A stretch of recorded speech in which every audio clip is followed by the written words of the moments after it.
अभिवादन स्वीकार करिए। मैं हूं मिथिलेश कुमार और आप देख रहे हैं टाइम्स टू रिपोर्ट। आज के इस वीडियो में हम बात करेंगे कि चाइना किस तरह से श्रीलंका को अपने आर्थिक ट्रैप में फंसा करके उसका शोषण कर रहा है और श्रीलंका देश की आर्थिक स्थिति इतनी संकट में गहरा गई है कि अपने रिजर्व का सोना बेचना पड़ रहा है अपने ढहती हुई अर्थव्यवस्था को संभालने के लिए।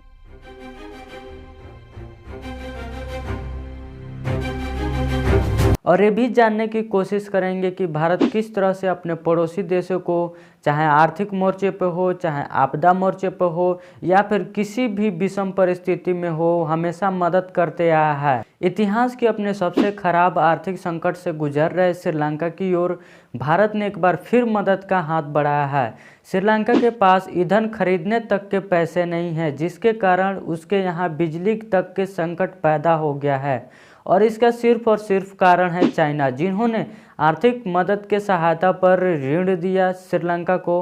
अब उस पर इतना ज़्यादा टैक्स लगा दिया है जिसके कारण श्रीलंका उतनी टैक्स नहीं पे कर रहा है चाइना को, जिसके वजह से इतनी बड़ी आर्थिक संकट पैदा हो गई है। इसी बीच श्रीलंका में भारत के उच्चायोग ने जानकारी दी है कि भारत ने श्रीलंका को पेट्रोलियम उत्पादन खरीदने के लिए $50 करोड़ देने का प्रस्ताव दिया है, जिससे ईंधन की आपूर्ति की जाए। श्रीलंका में भारत के उच्चायोग ने ट्वीट किया है कि एक दोस्त जिसने फिर से मदद के लिए हाथ बढ़ाया है। द्विपक्षीय आर्थिक साझेदारी को ऊर्जा देते हुए भारत ने पेट्रोलियम उत्पादनों के लिए $50 करोड़ का कर्ज का प्रस्ताव दिया है। श्रीलंका में भारतीय उच्चायोग ने मंगलवार को बयान जारी किया कि जिसमें बताया गया कि विदेश मंत्री एस जयशंकर ने श्रीलंका के विदेश मंत्री प्रोफेसर जीएल पेडिसर ने पत्र लिखकर उनको मदद का प्रस्ताव दिया है। श्रीलंका अपने इतिहास के सबसे खराब आर्थिक गिरावट से जूझ रहा है। इस हालत से निपटने के लिए अब वहां की सरकार भारत और चीन से मदद की उम्मीद लगा रही है, जिसमें चीन ने अपनी हामी नहीं भरी है। 15 जनवरी को हुई बैठक के दौरान भारतीय विदेश मंत्री एस जयशंकर ने कहा था कि भारत हमेशा श्रीलंका के साथ खड़ा है और कोविड-19 महामारी के कारण आई आर्थिक और अन्य दिक्कतों से श्रीलंका को बाहर निकालने में वो हमेशा उसका समर्थन करेगा, उसका सहयोग करेगा। श्रीलंका में ईंधन की कमी के कारण सपुक सकंडा थर्मल पावर स्टेशन को बंद करना पड़ा। वहीं एक अधिकारी का कहना है कि द सिलोन इलेक्ट्रिसिटी बोर्ड के पास सिर्फ मंगलवार शाम तक का डीजल और फर्नेस ऑयल बचा हुआ है।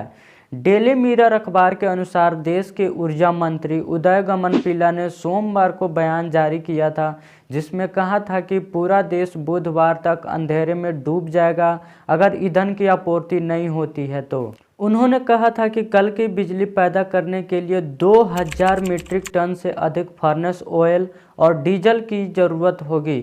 अगर हम पर्याप्त स्टॉक मुहैया कराने में असमर्थ रहें तो कल से अधिकतर फैक्ट्रियां और कंपनियां काम करना बंद कर देंगी। श्रीलंकाई गवर्नमेंट ने इस आर्थिक संकट से उबरने के लिए हाल ही में पुष्टि की कि श्रीलंका में रिजर्व गोल्ड को बेच करके उसकी ढहती अर्थव्यवस्था को बचाया जाए, जबकि इधर से भारत गवर्नमेंट ने भी मदद का हाथ बढ़ाया है। आप इस विषय पे क्या सोचते हैं कमेंट बॉक्स में ज़रूर बताएं। वीडियो को लाइक शेयर चैनल सब्सक्राइब जरूर करें।